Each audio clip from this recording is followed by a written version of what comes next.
Good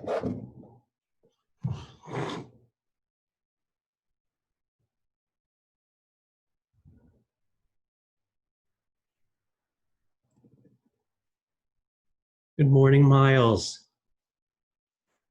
Good morning, Joel. Good morning, Sheila. Morning, Scott. You're not Sarah. Good to see you. Good morning, Barb. Good morning. Good morning, Penny. Good morning, Bob. Good morning, Dad. Yeah, good morning.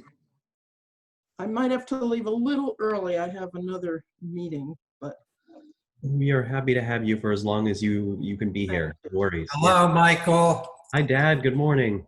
How are you? I'm doing okay. How about you? Good, good. Mom's just putting some groceries away and she'll be joining us shortly. Sounds good. You guys are on it this morning. Oh, I was out the door at 5 a.m. walking. So Good for you. Wow. That's folks, we'll give it just another minute and or two, and then we'll begin. I do want to mention first of all, Penny mentioned to me, and I know Sheila did mention it last night too, that our beloved friend Jerry Davidson passed away. He was a very active temple member. Mm-hmm. Are they starting? Mm-hmm. Not just yet. I will come in at any time, Roz. But he was very active in the choir. He and his wife were very active in the temple. Very kind person with a great cantorial lineage. Grew up singing in the choir with his uncle, I believe in either Revere or Chelsea. I think it might have been Chelsea. I heard recordings of his uncle. He was amazing. And just a very sweet man. So he will be sorely missed. We will say Kaddish for him at some point today, or for anyone may recite Kaddish for those for whom they have a chiyuv, an obligation, or they're commemorating a yahrzeit. I just wanted to mention that first. I also wanted to mention that today is the 17th of Tammuz, and it is it's hard to believe. Things are moving quickly. It is traditionally a fast day, and it is a day fast. And this is a very interesting day because this is the commemoration of things that are broken and breached. If we think about one of the things that is mentioned on this day, it is Moses' shattering of the first set of tablets of the law. And it's also the time of the breaching of the walls of Jerusalem. This whole period is called Bein HaMitzarim, between the narrow place, or within the narrow place. And you would, if you've been reading the Haftarot, and you will, or I should say, if you begin to read the Haftarot at this point, they speak of rebuke, and we'll move from rebuke to consolation. We're leading up to Tisha B'Av, the commemoration of the destruction of both of the temples. And so this is a very thoughtful and solemn time, at least liturgically speaking. It's in contrast to the beauty of summer, so that we always have sort of the sweet and the bitter. Any questions or thoughts about this period or anything anyone wants to add before we begin with the text study? Scott, did you have a comment? I can't hear you at the moment.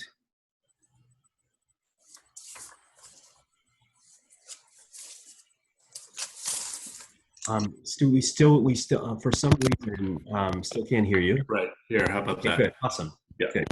So I remember at Camp Yavna, we used to, some would get up before sunrise and have a bowl of cereal because it's, just like you said, it was just a day fast. And, it was a nice communal thing. And then on those years where I forgot to do that, we would go into the dining hall and find all the bowls of cereal that were half eaten from the kids who did remember and get up. So anyway. It's a cool memory. Thank you for sharing it. Folks, I think maybe what we'll do, because we certainly have a quorum or a minion now, is maybe we will do Kaddish now for those who want to do it. And Sheila, you're commemorating a yard site as well, right? Or what did it end last night? Yes, yeah, for my father's older sister. But I have to tell you, I've already been at Minion this morning at Oh. Park Avenue, so. Oh, okay. But I Gotcha. decided I had to do that. It's a great place. And now they have a Zoom Minion. They have a Zoom Minion now. The- Interesting. Their education rabbi was a bunkmate of mine at camp, Oh, really? That's awesome. Yeah, Which one is that? Charlie Savanaugh Oh, okay. of Savanaugh Meats, apparently. Okay. At Fenway Park. Oh, sorry. Okay, so folks, we will. Is there anyone who wants the text for Kaddish? I'm certainly happy to share that. Otherwise, we'll say it, and we will remember, among others, who are beloved to us, Jerry Davidson. Right, folks.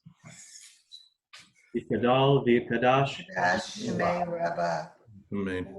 Yalma Divra Hirotei, Yamlich Malchutei, B'chayechon, Yomechon, B'chaye D'chol Beit Yisrael, Ba'agala, U'zman Kalil Yimru, Amen.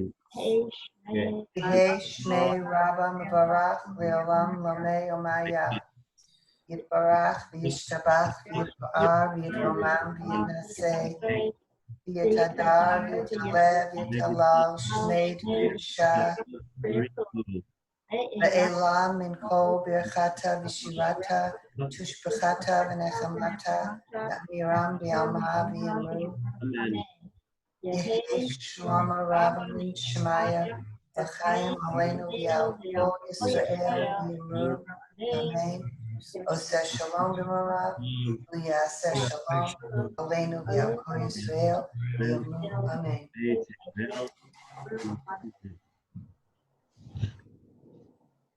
Okay, folks, so we'll begin.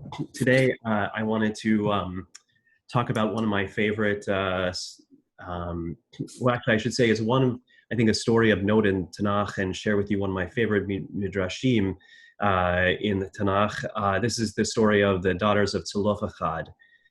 And I think it's an interesting contrast to the stories of the spies and the congregation of Korach, with which it's sandwiched, as we sort of move toward a close momentarily to the book of Bamidbar, the very beautiful, challenging book of In the Wilderness. We can think of the heights of the daughters of Zelophehad and the priestly blessing that are bestowed to us in this book. And then on the other hand, think of the very challenging moments of the spies and of Korach.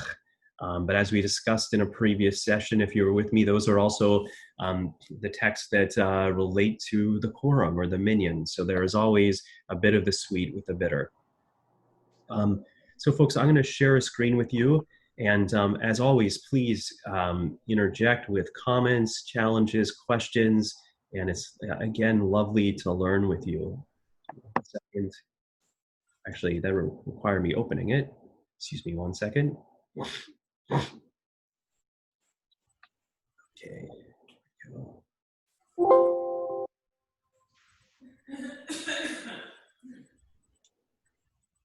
Okay. Now we're cooking with oil. Let's see.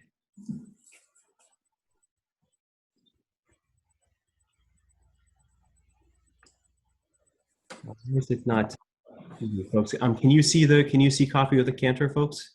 Okay, just want to make sure it wasn't showing up. So I like to sort of look for resonances in things that I am listening to or reading, and I recently kind of I'm among indie rock and classic rock and jazz. One of my interests is sort of alt country, sort of like where country and rock meet. And I really like Brandi Carlile. I think she's an amazing songwriter.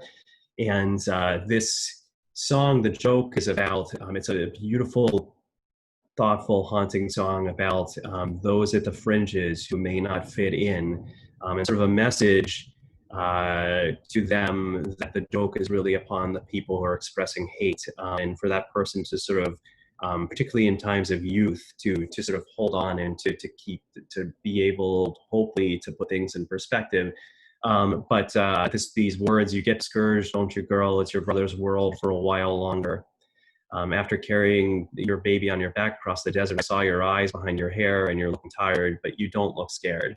I thought were kind of awesomely fit this idea of the daughters of Tzlufachad being able to see a world that was beyond the confines of what the men were able to see, and being able to sort of see from a more supernal perspective, a bird's eye view. And I thought that anyway, I highly recommend the song, and I want to move to the Peshat, the understanding of the biblical text itself. So, is there someone who would like to? I don't know if you'll love to, but who would like to take us through some of the English at the beginning? There are a lot of names. Sheila, would you be willing to? I'm right here. I'll do the best I can with all those names. Do your best, yeah. The sons of Joseph, according to their families, were Manasseh and Ephraim. And the sons of Manasseh from the family of the Macharites, Machar, Steer, Gilad, from the family of the Giladites, Gilad.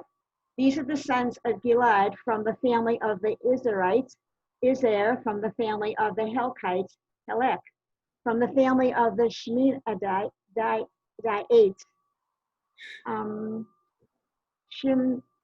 Shemidah, and from the family of the Hiphraites, Hepher.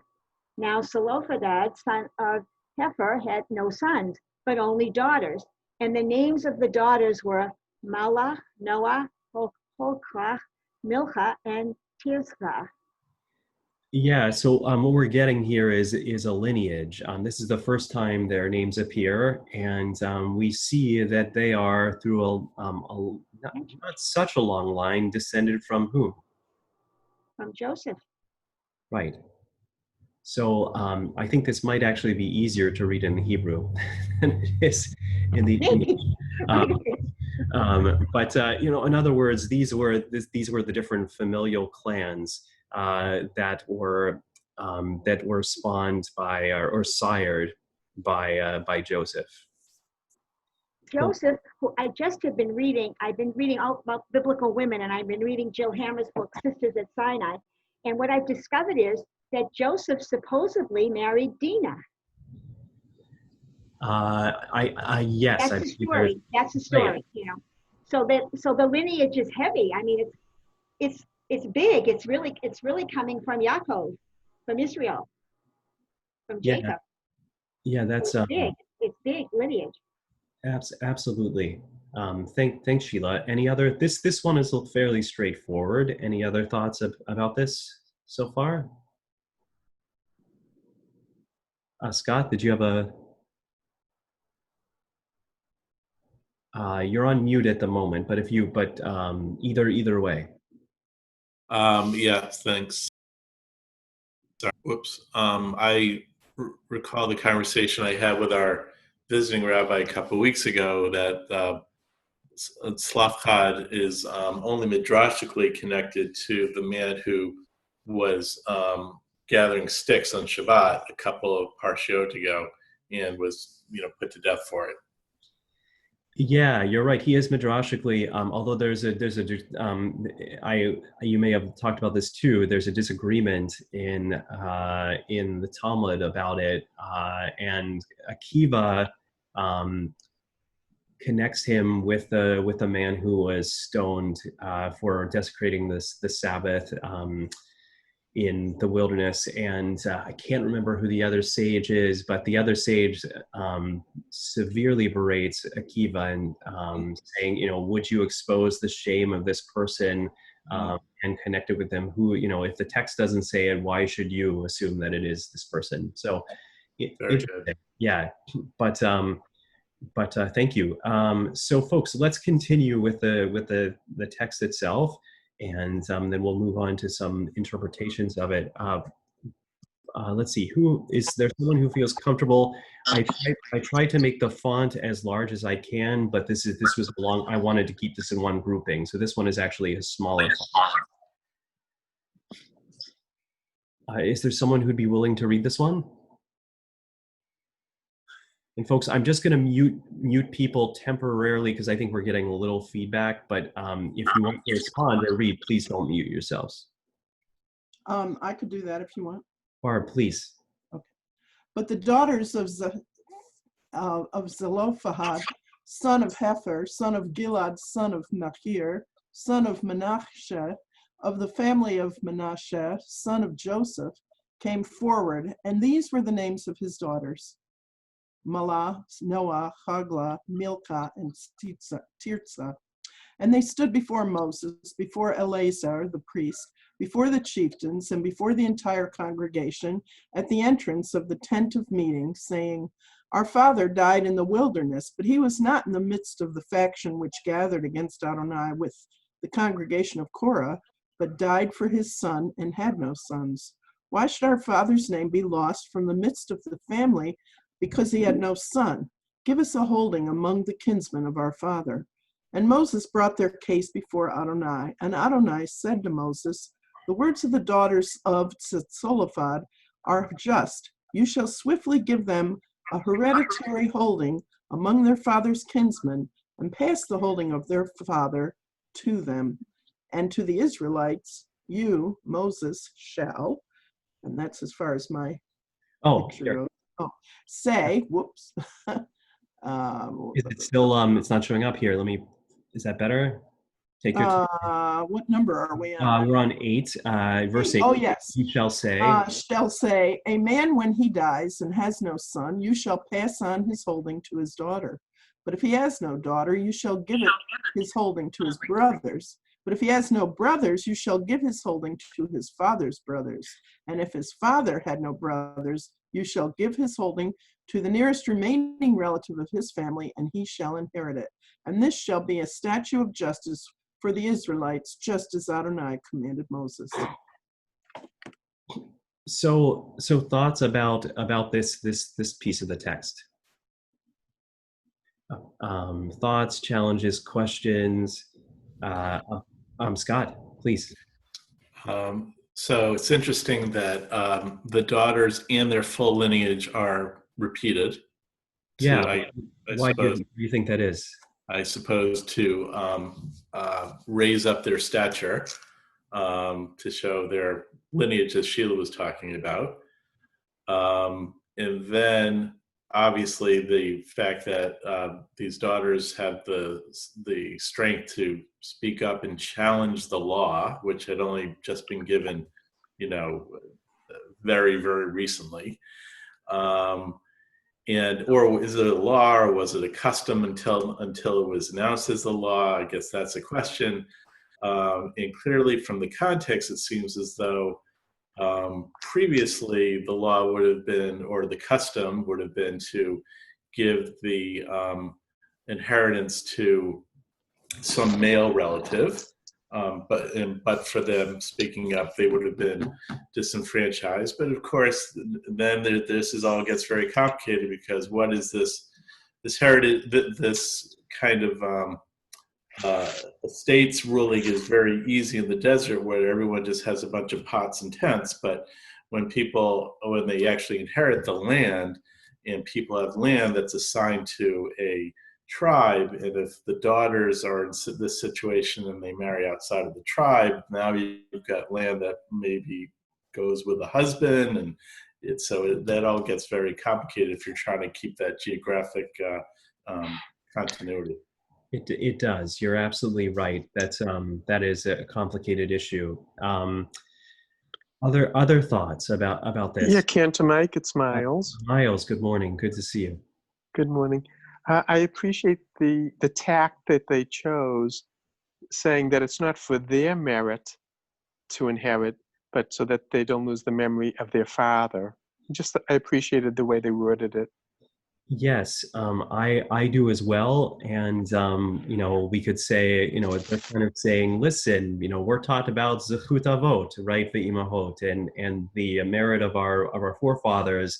It's almost as if they're sort of, if they were a Tana, if they were a teacher in the Talmud saying, didn't we learn about zechut avot? And, so but it is brilliantly worded, and in fact they are regarded by the sages of the Talmud as darshaniyot, as master interpreters of Torah, and wise and righteous people. Other thoughts? Anything of note about Moses's approach and the way in which he interacts with them? Michael? Yes, Steve. Steve. Good This morning. kind of reminds me of the British royal family. They have their succession as well. And a few things, of course, we're in the midst of the reign of Queen Elizabeth, a mere 68 years. And she inherited because there was no one else to go to, basically, in the direct succession. Any son would have been before her, but she went. But she has changed it now so that men and women inherit the throne equally. So there's no succession that favors males now. So in some sense, That's cool. They've gone a little bit further, shall we say. What is it amongst, say, Hasidim or ultra-Orthodox today in terms of inheritance? Do they follow this? That's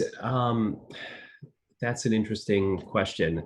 It's not, I would guess that so we do have a caveat to this story later on that Scott sort of alluded to, the fact that they wanted to keep, they wanted the daughters to marry within the tribe so that the tribal holdings would stay with them. You know what, Steve?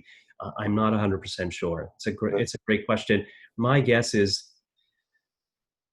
when we say Orthodox, or it's a very wide swath. And the Hasidim, they are all very different and sort of inspired by the Hasidic masters that gave birth to the movement. So I would guess there might be some variance in terms of custom. Probably I think it probably defaults toward the man, but. And is that the law in Israel in general? In terms of inheritance, again, I'm not sure. It's a good question. Thank you. I will try to find out the answers to those questions. Other thoughts? I think Roz.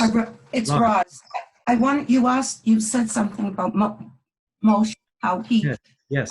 reacted. So the daughters of Salafchad are really asking for a change in the law. There's nothing in the Torah that says they can do that. And Moses is going to God because it's such an important thing. He asked God, it's changing the Torah, actually. And at the end, it uses the words chok and mishpat, which are laws. They're making a law that will, law in the Torah that God evidently goes along with. Yeah, and I think that they are, really their question leads to a whole case study, which I think is really interesting. So, you have all of these various cases of mishpat that are delineated because of their question or their challenge.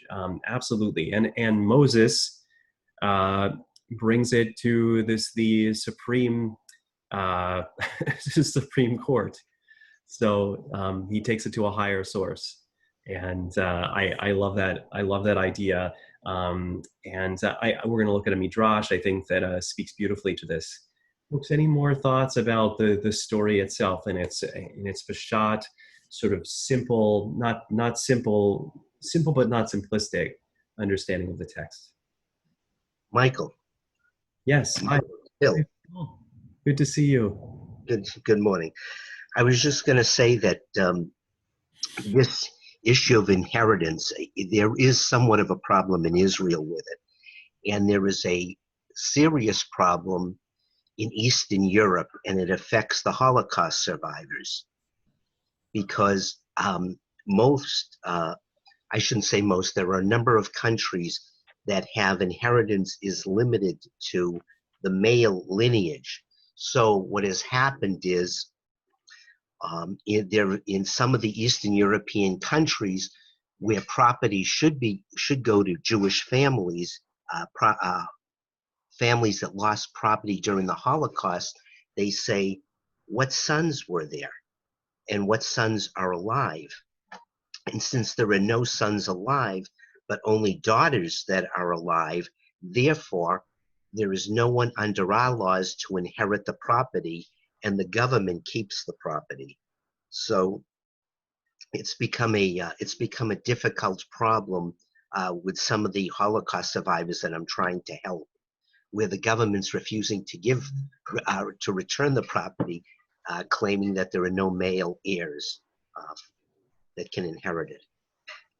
Thank you so much, Phil. That's a really kind of like a halakha l'maaseh, sort of a, taking this to our current practice or practices in the world. And Phil is speaking with a lot of expertise in this regard. So thank you. And you were saying in Israel, similar situation?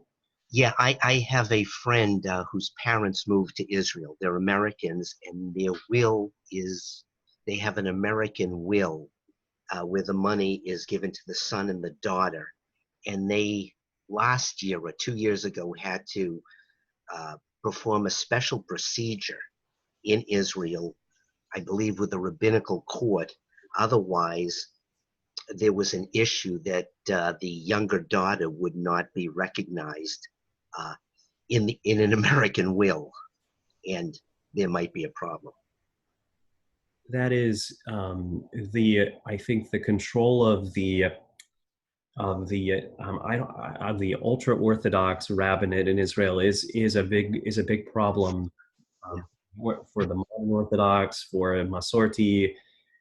It is is affecting American Jewry in many ways. So yeah, I think that is very much on our minds. Thank you, Phil. Okay, folks, we're going to continue now. And I brought this is, I think, one of my favorite midrashim of all time, sort of rabbinic interpretations of text. And it goes as follows. V'tikravna benot Tzlofachad. So the Dibur Machil, sort of the jumping off point for this is, but the daughters of Tzlofachad approached, or drew near, or came forward. And the text says, Kevan shesham'u benot Tzlofachad sheha'aretz mitchalechet mishvatim v'lo lin kavot. So the daughters of Tzlofachad heard that the land was to be divided or distributed to literally it's to the tribes, but what it's implying is to the men of the tribes, but not to the females, the males, but not the females. And so they gathered together, nit kavatsu chulan zo al zo litol etza. And so they gathered together, this one with the other one, to take counsel. And they said, Lo karachame basarva dam rachame hamakom. The compassion of the omnipresent one is not like the compassion of human beings. Basarva dam rachamav al hazcharim. So the compassion of the human being is upon the males. Yoter minha nikavot, so more than the females. Aval misha mar v'chaya ha'olam inochen. But the one who spoke the world into being, or the one who spoke and the world came into being, is not so. Ela, rather, al hazarim hazacharim ve'al nikavot rachamav al hakol. But rather the Holy Blessed One with regard to females, or excuse me, to males and females, his compassion is upon all. As it is stated, Tov Adonai lakol v'rachamav al kol ma'asav. So God's mercies are upon, or God's goodness is upon all, and his compassion is upon all of his creations. So for me, folks, this is such a beautiful idea, and I would say, I call this, if God celebrates diversity. I do think that God does. It's I call this a kol v'chomer moment. An a priori argument. In other words, if God, this is consequential, this text for us, because if God values diversity, even the name Elohim that we use, God, as we say, Vayomer Elohim na'aseh et ha'adam b'tzalmenu v'chilotenu. So, and God said, God in terms of multiplicity, not in terms of more than one God, but in terms of many, many faces, and many ways in which we can encounter God, and we have many powerful metaphors. The diverse God said, let us make the human being in our likeness and in our image. So that there's a diversity in those images. And I really, really love this text, because it's, the daughters are saying, the idea of the bias that's built into this culture might not have anything to do with God, but has more to do with human beings. And, I love, we could agree with that idea. We could disagree with that idea, but the sages who crafted this midrash, I think we're attuned to that. And I love that idea. And I think that I do believe that bias and racism and ethnocentrism is something that is taught. And I think that, it's easy to put that on God. And I think that is that some of that is within the Torah, but that is, if you affirm that it is divinely inspired but written by human beings, I think that's where we get those things. Or perhaps it's to teach us. I'm not sure. Thoughts about this text?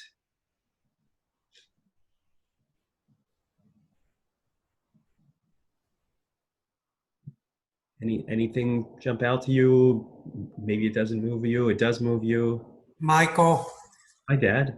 Hi, how are you? I'm doing well. How about you? I'm good. I have a question. In what sense are they using the word compassion in this particular midrash? Because I don't see it as a matter of compassion at all. What is happening, or what did happen, was the women, the females, were legally excluded from property rights. It wasn't a matter of compassion, it was a matter of oppression, and completely usurping or eliminating their right to share in property. So, and then I think the unfortunate thing is, even though thousands of years later, women own property and they have a lot of rights, they're still in many ways second-class citizens with respect to men, and we haven't learned much. Yeah, so I think what I hear you saying, Dad, is you are raising a challenge to the word compassion, perhaps suggesting that these are inalienable rights that should legally be afforded to these women, and really compassion should not be in the picture. Exactly. It's not a matter of, they can show compassion, but even if they did that, they'd still be legally unable to do what men can do. So I think the request of the women is not for compassion, but it's for equal rights. And that cry is still being made today, and is still being in large part unmet today? Yes, it's an interesting question. I think I definitely, I think your challenge is a very good one. I think it sort of, it is defined, it's sort of, we have to figure out how we define compassion. Is it just a feeling? And I think if it's just a feeling, then you're right. Then, then your challenge is absolutely right. I think if compassion is something that's done through action, which is the way I feel about it, I would say in this case, they are seeking to ignite the compassion of Moses and really, I'd say more so of God in this case, in order to bring justice. And I think it's that compassion that has to move us to action. But you're absolutely right, Dad. I think that's a very fair challenge, and I love the way you look at it. I think that is a very fair way to read it. Miles, did you have a thought?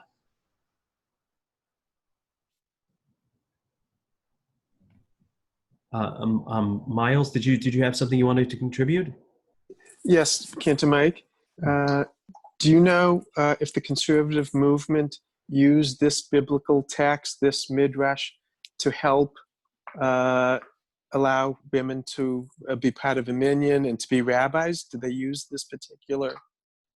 You know what? That's an interesting question. I don't know if they use this. So here's what I would say.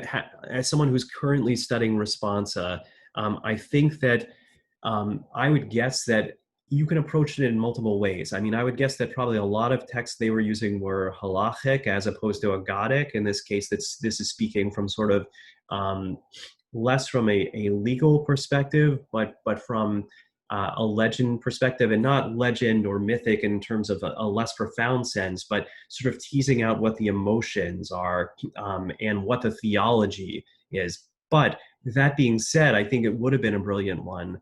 I did see this text used, I believe, in an affirmation that was put out by the Rabbinical Assembly about not silencing women's voices and allowing women's voices, or enabling them and encouraging them to persist and to building strength within the communities. So it's a great question. Other thoughts? Hi. Yeah, it's really a testament to the rabbis who wrote this, because the proof text, God's mercies are upon all God's creatures, is very vague. And the same way you earlier in the text says that the uses the terms that the land was going to be given to the tribes, but not the women. So setting up that dichotomy that the general word tribes is naturally going to refer only to men. The same argument can be made with regard to God's mercies are upon all God's creatures. Maybe that really the implication would be only that was for men, but that would be to the rabbis, that would be a very disturbing result. So their language is very tricky here, but it's certainly the ethos of the rabbis that they're making explicit what they believe to be what a merciful or just world would be, which is that it would have to have some level of equality amongst the genders. So I think that it's quite revolutionary given the time that this was written. And I appreciate your bringing this to my attention. I've never seen it. I do have a question, and since we're talking about the terminology, because later when the translation is males and females, but the Hebrew is not what I'm used to for that. I'm not reading that right. That's where the cursor is. What are those words? Zikarim and Hanikavot. So we're talking about literally, as opposed to men and women, it is male and female. So Zachar, right, in Hebrew is male. Okay. Nikeva is female. Oh, okay. It's actually, I very deliberately translated it as male and female because, again, I like to think more broadly and sort of differentiate between sex of a person and their gender. Now, I don't think the rabbis were thinking about that yet, but I do think in this case, yeah, it's interesting to use those words. Yeah, no, for sure, and it also yet again speaks to the righteousness of these women because this passage would suggest that they're really thinking about later generations because what's going to happen to their daughters because this is of the generation that is not going to inherit the land. It's going to necessarily be their daughters who are going to be getting the benefit of this. Well, there's a question about chronology here. I mean, okay. So they presumably are in the later generation, although there is I mean, the Torah, it depends on if you view what's happening chronologically or from a literary perspective, because there are commentators that think this actually took place, this conversation took place right at the time that the conversation with the spies was taking place. And so sort of they were in contrast to the spies who were saying, let's go back, let's go back to Egypt. And these women were saying, no, we want a stake in the land. Yeah, so, that's even better. Good question and great comment, Scott. Thank you, folks. I want to move on a little bit. So this next text is from Rashi, and he's paraphrasing a text from Midrash Tanhuma. So he says the following, and Sheila, I know that we've studied this together before. Would you be willing to read this one? Sure. Am I in? Oh, okay. And among these, those included in the census before entering Jericho, there was no man from those enrolled by Moses and Aaron, the priest, when they recorded the Israelites in the wilderness of Sinai. And I think it was very interesting when it came to, at the original census, the women, they mentioned women, a few people had daughters. Here and there was a daughter mentioned, Dinah was mentioned, and Sarah, who was just the most interesting person, she's everywhere. Yeah. But they didn't delineate the women. It was when it came time to go into Canaan, that they had to deal, they didn't include the women then. Now it's getting serious. Yes. And so I find that very interesting that the daughters that had they been born earlier wouldn't have made any sense.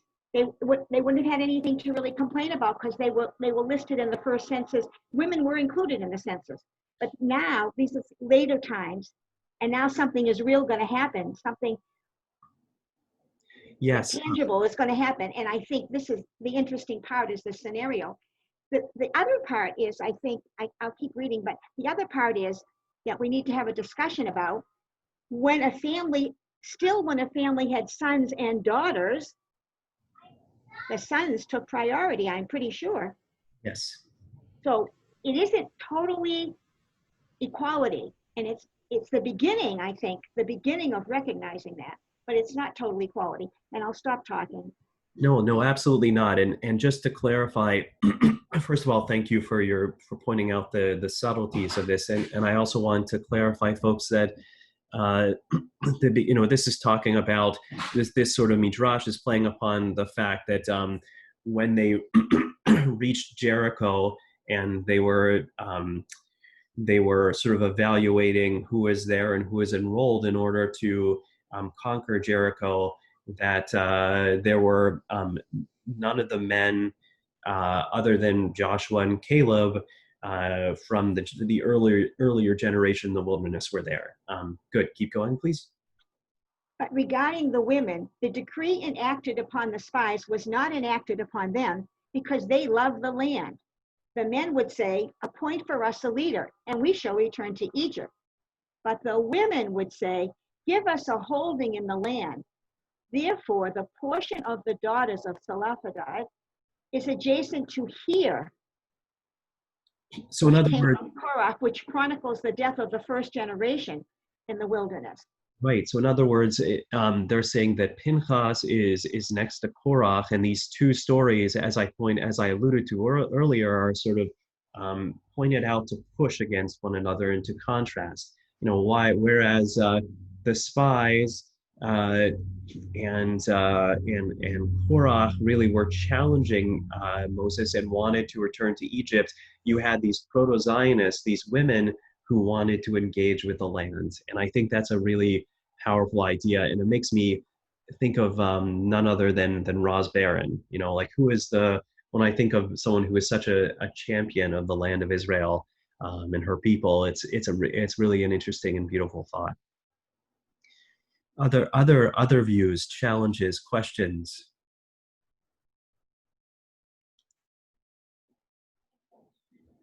Okay, folks, let's do some more. So this next text is again from Rashi, writing in northern France in the 11th century, and he says regarding sorry, one second. Lemishpachat Menashe ben Yosef. He says of the family of Menashe, son of Joseph. Lama ne'emar, why is it stated? V'halo kavar ne'emar ben Menashe. Why wasn't it already stated that they, the daughters, were of the lineage of Menashe? Ela, rather, lomar lecha, to teach you, Yosef chiveb et haaretz, that Joseph loved the land of Israel. Shene'emar, and the proof text that they give is Joseph said before he said upon his death, and bring my bones up from here, from Egypt to Israel, or Canaan. And it is also stated, give to us a holding in the land. These are the words of the daughters of Zelophehad, teaching you that all of them, the entire lineage from Joseph to the daughters, were tzaddikim, were righteous ones. So, in other words, this comment of Rashi is sort of seeking to understand why it's important to us that their lineage is mentioned not only once but twice, and that they are connected to Joseph. Any thoughts about this or challenges? I could definitely see a rationale to push back in regard to Joseph, but thoughts?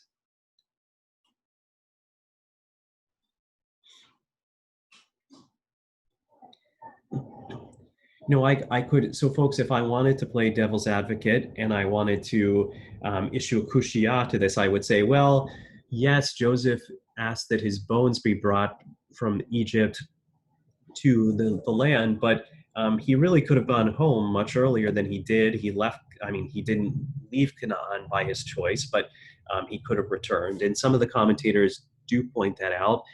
So perhaps in some way, the daughters of Zelophehad were sort of a tikkun or a rectifying of that distance he felt maybe from the land.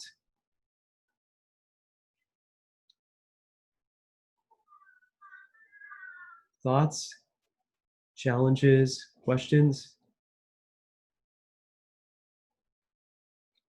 All right. This is, I call this engaging the community in the Liberty Project, because that's really what the coming out of Egypt is about. I think it's about human agency and liberty and engaging the community in this endeavor. And I find this one to be really beautiful.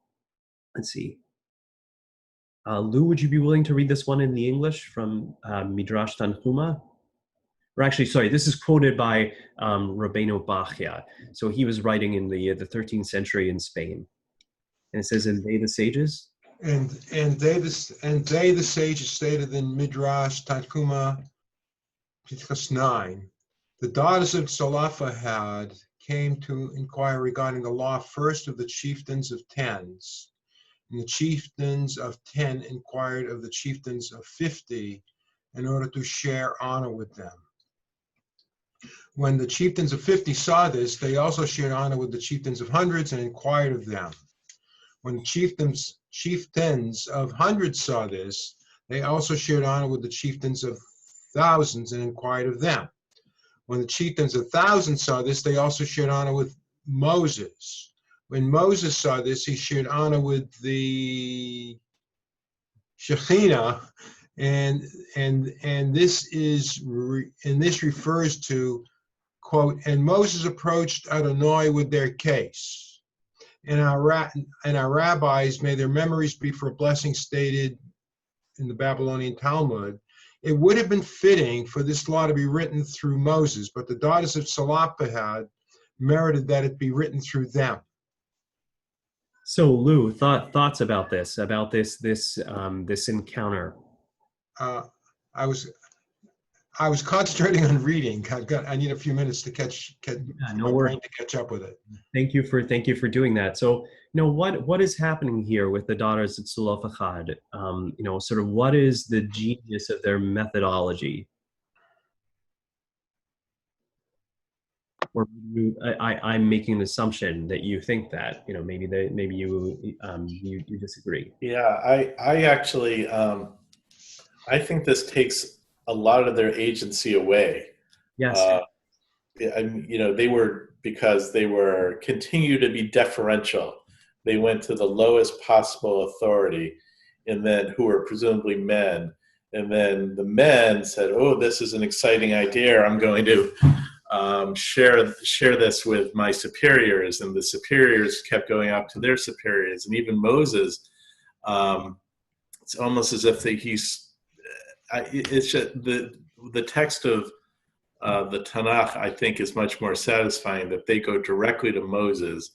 Says something about Moses and his openness to hear from anybody, and it says a lot about them that they had the gumption to go to the big macher right away, and then who then went to the biggest macher, which was God. I like that directness. This whole layer of bureaucracy that this puts in here, it seems to give the men a lot of prestige. But again, like I said at the beginning, I think that it's unnecessary and it takes away from with these women's agency. So I'm a little negative about this. Sorry to say. I think that, I wouldn't say, I would say you're challenging it, which is good, which is within our tradition. Absolutely. Thanks, Scott. Others who want to, who agree, who want to push back. I have my own thought, but I will save that. Sheila, it looked like you had I would say this description is the description of me when I entered education. This is the reality of the way women in my time functioned until 2020. And probably before I retired, I certainly didn't fool around with going to every single person. But this is exactly the kind of hierarchy that women dealt with forever. And so it's interesting that given the time when this was written, that it was seen that way. But this is really would make sense if you were a woman living in those times. You would say, well, we better go to the guy who's the head of our tribe. They would go in order. I think. I mean, I hope that Moses was as available as we seem to hear when we read from the original sources. But I don't know. But I think this is a traditional route. Yeah. So Scott, I definitely, there's a ton of merit to what you're saying. I actually see this a little differently. I see it as them, if we think of the chieftains, Moses sort of set up this judicial system. And so they are kind of, I think it's poignant because they're both they're starting at the most intimate level. And what I like about it is they're engaging in building allies at every level. And I think that eventually the law comes to Moses. We could read it in different ways. We could read it as, and I totally get the way you're reading it too. But I actually saw something interesting about them sort of working for change within the system. So sometimes I think we need to work within the system. I think sometimes we need to go out from, we need to sort of come, sort of move beyond the system. So I think it's interesting to me. Lou, please.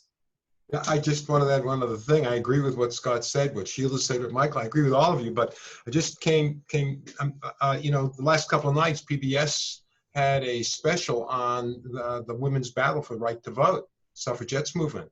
And it's very striking to me that the women of the United States had to, I forget what amendment it is. It's the 19th Amendment, that it required an approval by a male electorate, which sounds like this. Yes, that is, and I think, what an appropriate time to teach about this, 100 years later. So thank you for that. Other thoughts, impressions? Okay. So I have one more comment of Rashi, and then I actually want to share some contemporary midrashim that were written by Israeli women in the past 5 to 10 years. And so this is Rashi one more time. He's talking about this curious language that says Chen benot Tzlofachad dovrot. The daughters of Tzlofachad speak correctly, because we might really, we might want to translate this if we saw it out of context, sort of thus speak the daughters of Tzlofachad. And he says, Ketargamu, it is according to its Aramaic, it is like its Aramaic translation, like the Targum, and Ya'ut. So this word chen should be translated as,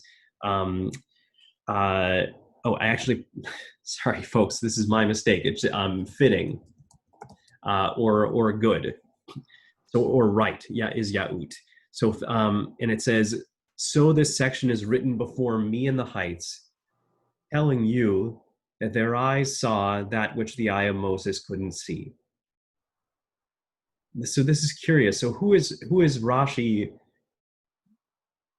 Whose voice is Rashi bringing to us here? The daughters.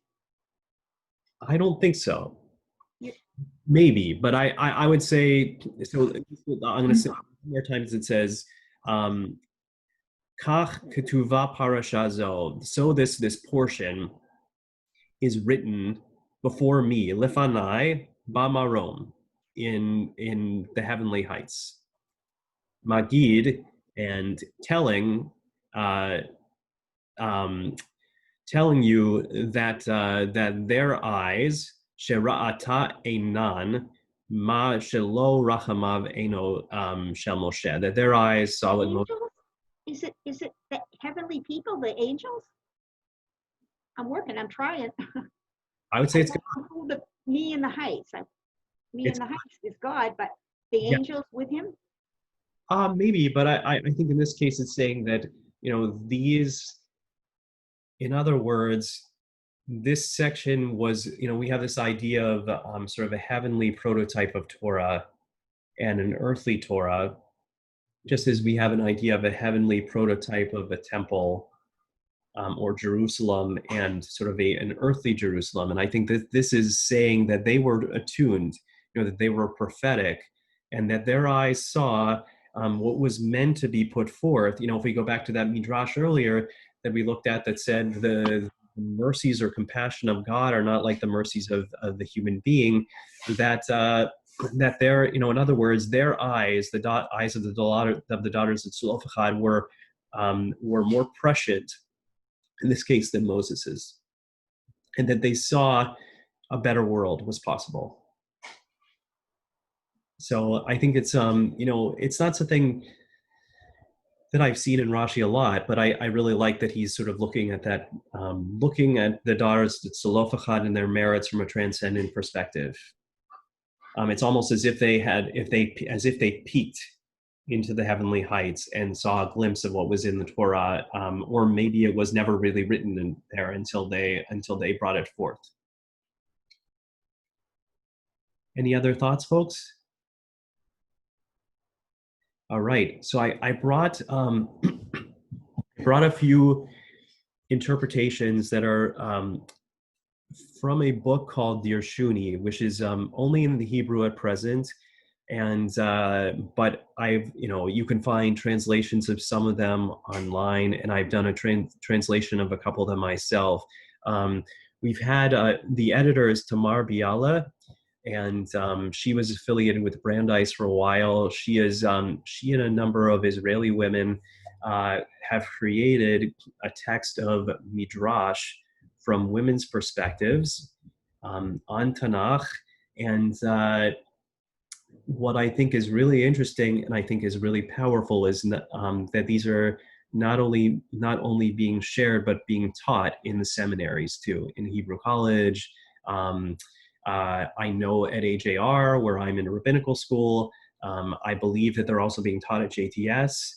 And so that there is a really, a sense of sort of understanding these stories, because they're also writing in the ancient rabbinic style as being part of the continuum of Midrash. And I think it's, this is very interesting and very cool.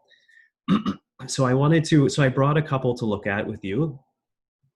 And Roz, would you be willing to take us through the first one, through the Hebrew? Roz Lefkowitz? Yes. Thank you so much. Tikravna benot Zelophehad, ve'ela shmot benotav, Machla, Noah, v'Chogla, u'Malka, v'Tirza. Right, and so this is this is just the proof text. So this is, we've talked about the daughters of Zelophehad. This is the first verse of the chapter came forward, and these are their names. Good, keep going if you would. Madua nikra'u batachila benot Zelophehad, ve'achar kach mana'en bishmotehen. Right, and so there's what is the text saying? So there's a question that's. So at first they were the daughters of a man, Zelophehad, but now they are in their own right naming themselves. Their names are put forth as women, not the daughters of a man. Exactly, and and it's I'd like to say that we always have the names mentioned of women in Tanakh, but it's not always the case. Some texts are very feminine centered, some are less so they're significant. And not only are they mentioned, but mentioned twice. Keep going. Mm-hmm. Now we're going to get sort of an answer to this question. Al shem tseil upachad shehayu bahen batachila. Yeah. What's the answer that's given to us? In the beginning, they were under a shadow and fear. Maybe they didn't know if their cause was just enough, or they were still the daughters of Zelophehad. But once they began speaking out and and were able to express what they wanted, they were women in their own right. Yeah, because what they're doing is sort of creating midrash on the word Zelophehad, right? So tzel is shadow, shade. And Selo is his shadow, and God is what? Fear. Mm-hmm. Fear, exactly. So so sort of this play on words with the Father's name, and we do almost always have names have great significance in the world and also in Judaism. So keep going, and so now we're going to kind of get sort of a that's interesting. Tzel and pachad. Yes. Yashvu b'tzel avihen, pachdu lisaot et Roshan. I don't know. I think I would say Roshan. Their heads. Right. So, Roz, do you mind pausing there for a second? So, how would you translate that part? So, in the beginning, they were in the shadow of their father, and they were afraid to lift up their heads. Yes, exactly. So in this case, it so happens that the darshanit, the interpreter, who happens to be Rivka Lovitz in this case. And she has amazing midrashim that are also not published in this, that are also just in the original Hebrew, but are fantastic. They were in the shadow of their father, and they were fearful to lift up their heads. And it continues. משנקרבו האחיות זו לזו נתאנסו ונועדו בשמותיהן, שנאמר ותקרבנה בנות צלפחד ואלה שמות בנותיו. Right. And when the sisters drew near to one another, they fortified each other and became known by their names. As it is stated, and the daughters of Zelophehad came forward. So that's referring to the first part. That's before and after, and these are the names of his daughters. So they were, in other words, they were transformed through this encounter to move beyond, the shadow of their father to be perceived in their own right, which I think is this is the first part of this beautiful midrash. Any thoughts? Beautiful.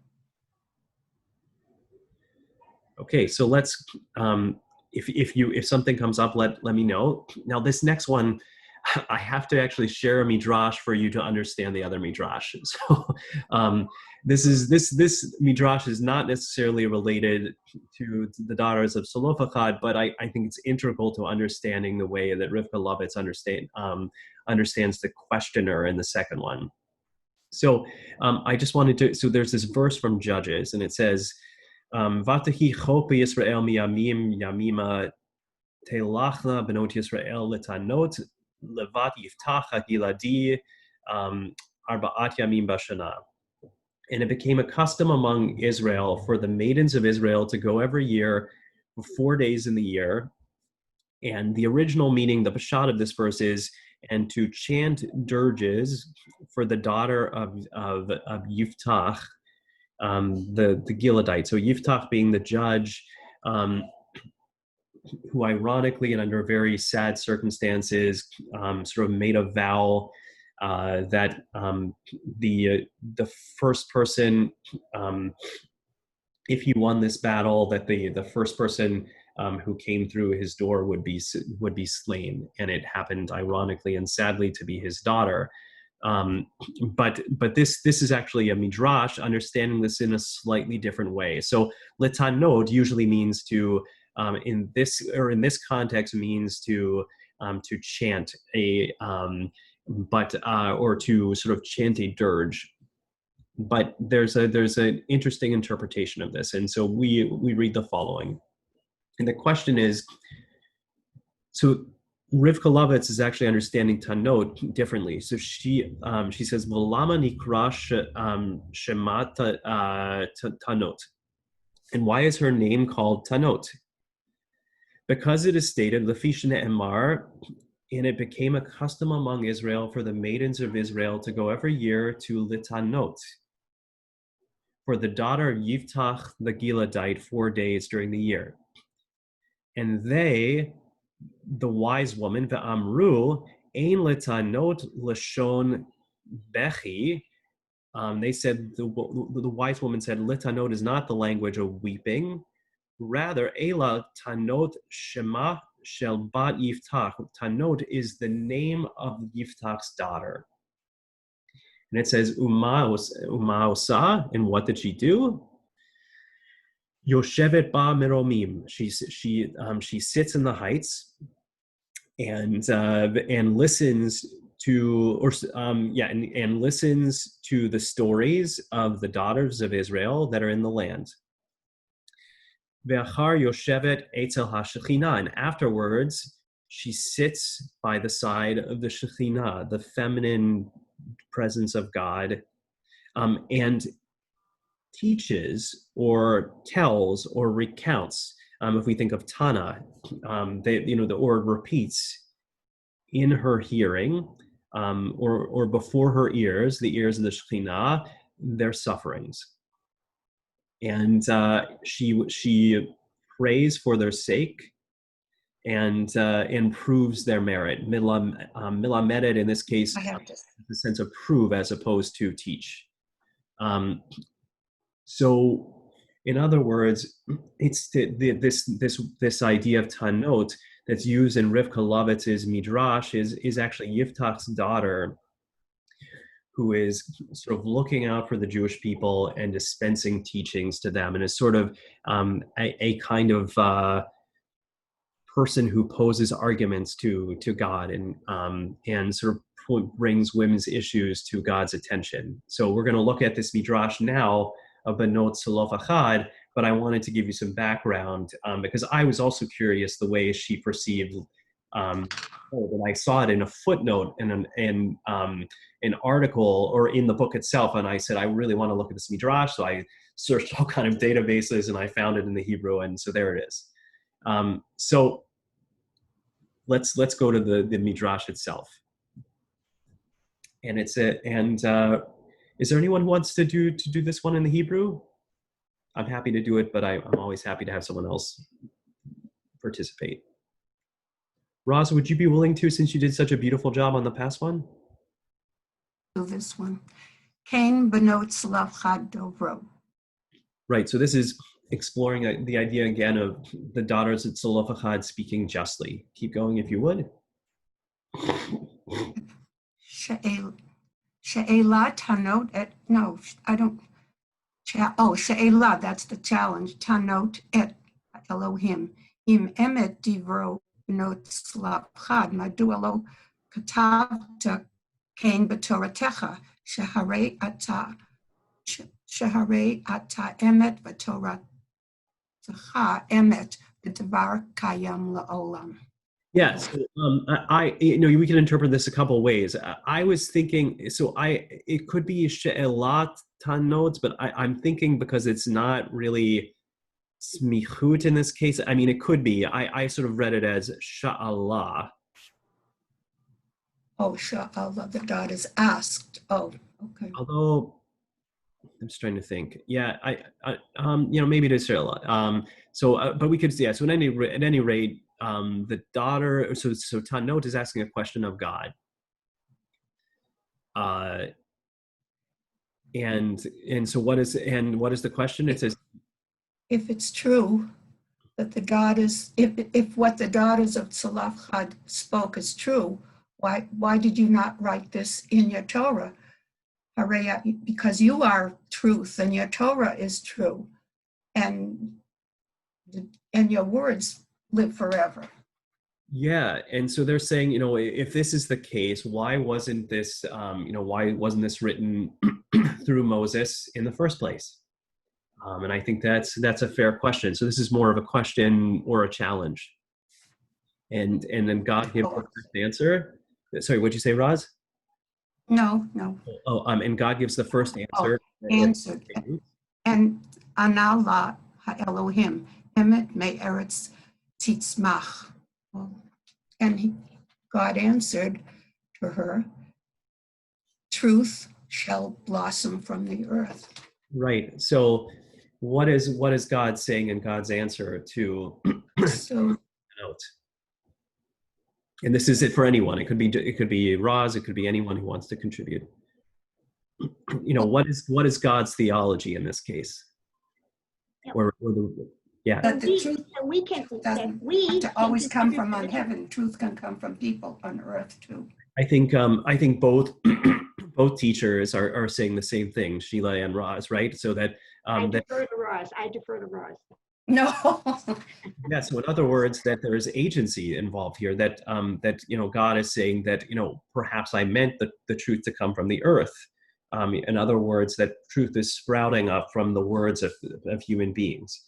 It reminds me very much of Torah lo b'shamayim hi, that the great story of the Avnei Bachnai, where the sages say, even though the heavenly voice declares that the minority opinion of Rabbi Eliezer is right, they say, no, the majority rules and Torah is not in heaven.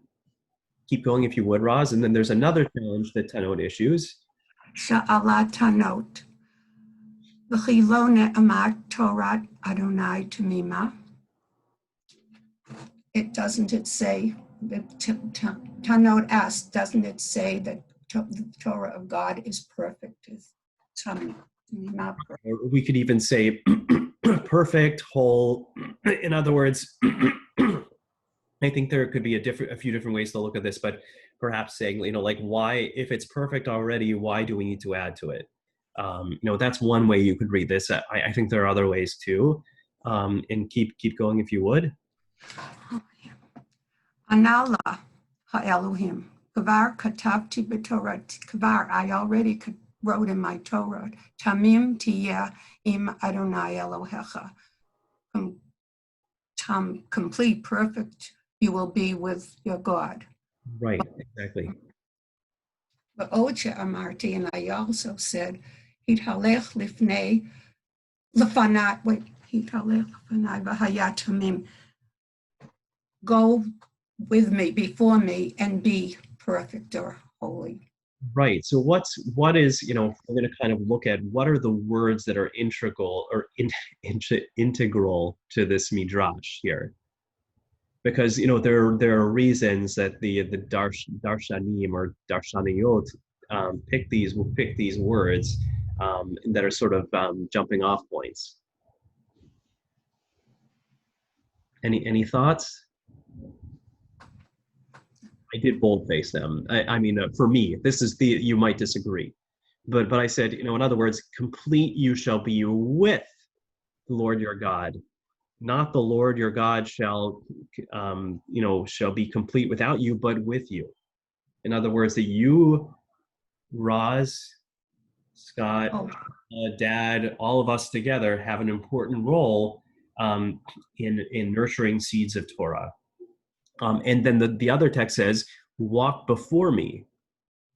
Not so, in other words, that that it's a very interesting idea, that theologically, that we're walking before rather than after. There's the human being has to initiate in some sense. That's a very powerful theological idea. And keep going if you would, Roz. Yesh emet hayordot mimaromim, v'yesh emet hatzomchot melamata. There's truth that comes down from on high, and there's truth that sprouts and blossoms from the down in the earth. Good. Keep going if you would. Ashrei hador shebo pogeshet emet al shelmala be'emet.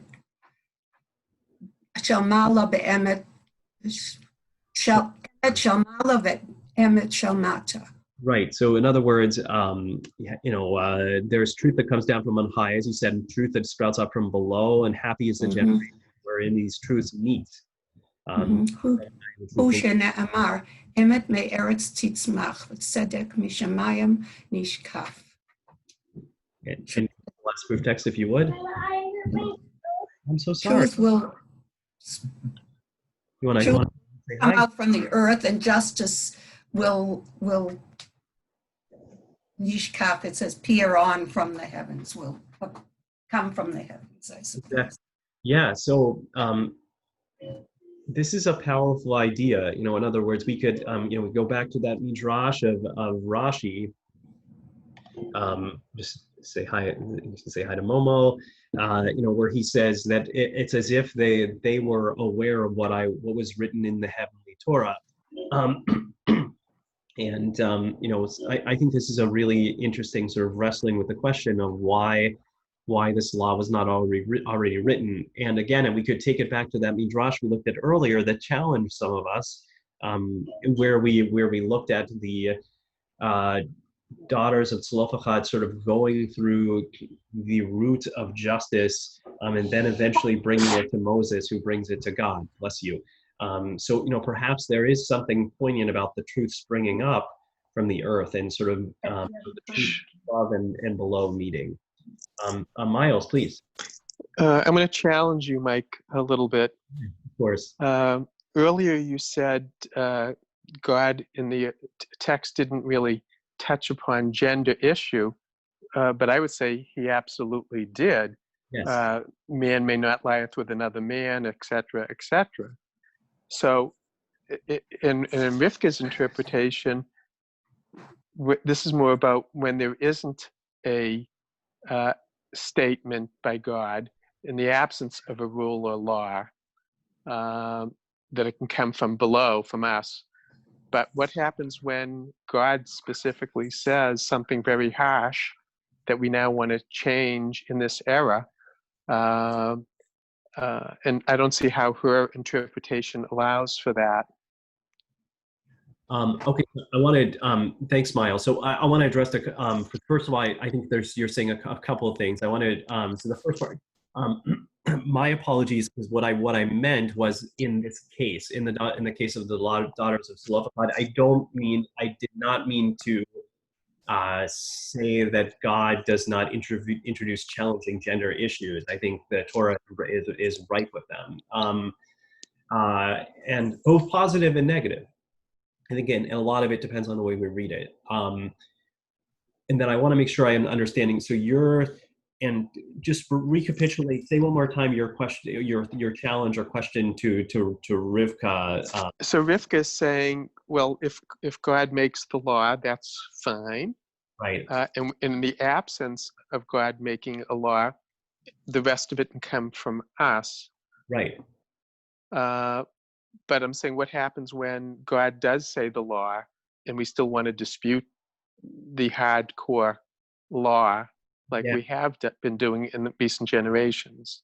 Yes. So great question. I think that from this is, there are a few different ways to go about it. I think that if we hold that Torah lo b'shamayim hi, and I think this is the essence of the conservative movement, that really looks to this text that I mentioned earlier about the Avana of Achnai, that we are commanded to interpret and to both sort of be aware of what the tradition is, but to sort of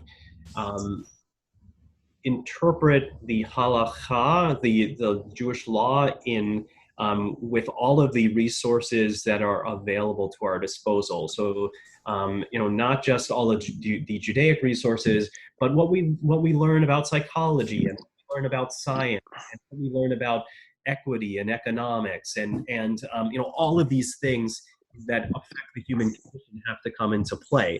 I think another way we can approach it is pastorally too, looking at texts that round out the picture of these very challenging texts. There are different approaches, Miles. I mean, some people say, I don't even want to read them. That's one approach. And for example, a great example of that is the portion of Achrei Mot that was traditionally read on Yom Kippur at Mincha. Many in the conservative movement and other movements choose to read Kedoshim instead, which is adjacent. In that case, I really, particularly on Yom Kippur, when we want a sense of both forgiveness, but also a sense of inclusion, and I think a sense of we want something that's pastoral to people who are on a very difficult day. I think that makes complete sense. We can also say we want to struggle and to wrestle with these texts. While I find the text you mentioned, highly as a person very offensive, we want to sort of tease out what was the meaning of the time, and how do we read and challenge that today. But I think that you're raising a very important question, and I think that's the spirit of Tanot. In this case, if you look at some of the other, in this case, she's saying, asking a different question. But I think that's it's the spirit of Midrash is to challenge and to say very difficult things, sometimes through metaphor, that are more difficult to say openly. Perhaps we could discuss this at a future teaching. About how to deal with really rigid, harsh rules that in today's generation don't fit. I think that would be an excellent sort of tackling difficult text. I think that's and your question is a great one. But thank you. And so in other words, what I am saying is what I mean to say is this case, the daughters of Zelophehad, I don't see in the Peshat of the text, in the biblical text, so much. It's to me, it's not so much a gendered approach from God, but there are Torah texts that are incredibly and difficult. Thank you. Yeah, thanks, Miles. Other thoughts? I'm going to mute myself just for a second because we've got some good pouring of blocks. I have to go, but thank you. This is fascinating. And I do hope we will discuss it later again. Thank you. Bye-bye, everybody. Love Bye, you. Barbara. And folks, any unconcluding thoughts? I'm going to take us off of the screen. Chair. Well, thank you. Michael? Hi, Dad. Oh, hi. I didn't unmute myself. I get from this that God is sort of depending on us to be his messengers of truth on earth. And if we temper the hard truths with a bit of compassion, we might collaborate with God to the end of seeking justice. Absolutely. You know, and in regard to, you know, the issue that Miles raised, you know, that one should not lie with a man lie with a man as one would do with a woman. You know, I think, having read and done a fair amount of research, it's a great book by Athalia Brenner, an Israeli scholar, that that text is actually referring to, if we look at it in its context and we look at sort of other uses of it, I think it's referring to forced anal intercourse. In other words, not something that's consensual, but I think something that is done in an act of domination and force, which is very different. Again, others might disagree, but that's why it's important for us to wrestle with these texts. Thank you. Michael, I've heard the same thing, that passage has been interpreted as a prohibition against power relationships, Correct. unequal relationships, rather than we see it in this week's parsha with Pinchas, where Pinchas executes a Jewish prince who's having intercourse with a Midianite woman. Of course, Moses does the same thing because he marries a Midianite woman. So what's the difference in the interpretation I've heard is that, well, they were having intercourse very publicly for the purpose of idol worship. And so since the man shall not lie with a man like a woman is also in the context of other prohibitions against idol worship, I like that idea that that's only prohibited in the sense that it occurs as a form of idol worship. But if it's not as a form of idol worship, then. But how do we justify stoning and other things? I think it goes deeper. Are we going to continue to find loopholes, make excuses? Right. Well, that's what we do. The rabbis, they say, well, there's got to be 2 warnings, and the warnings have to be specifically what the punishment is for that specific crime. And if you don't have the 2 warnings that are that specific, that's why a Sanhedrin, which is the only one who can send someone to death, if they do it more than once in a generation, it's a murderous court. And yeah, it's all about the, it's very lawyer-like. All right, Cantor Mike, you have a challenge for a future course. Good. I accept that challenge. It's a great one. Any other thoughts, folks? Thank you. I hope they translate that feminist midrash soon. Yeah, it's great. That's my hope too. Thank you, Cantor Mike. Thank you so much, everyone. Have a wonderful day. And just to remind you, Saturday, 10 a.m., you might consider joining us. Bye, Mom. I love you. Michael? Yes. I need that music when you get a chance. I'll meet you after this. No problem. Thank you. I enjoyed the class. Thank you so much. Thank you, Michael. Love you. We love you. Give everybody a hug and kiss. Hi, Ramona. Hi, Ramona. Oh, she's downstairs now, but I'll send your love. Okay. Thanks, Michael. Yeshikoach, Michael. Thank you. Have a good day, everyone. Bye. Bye. Be well. You too.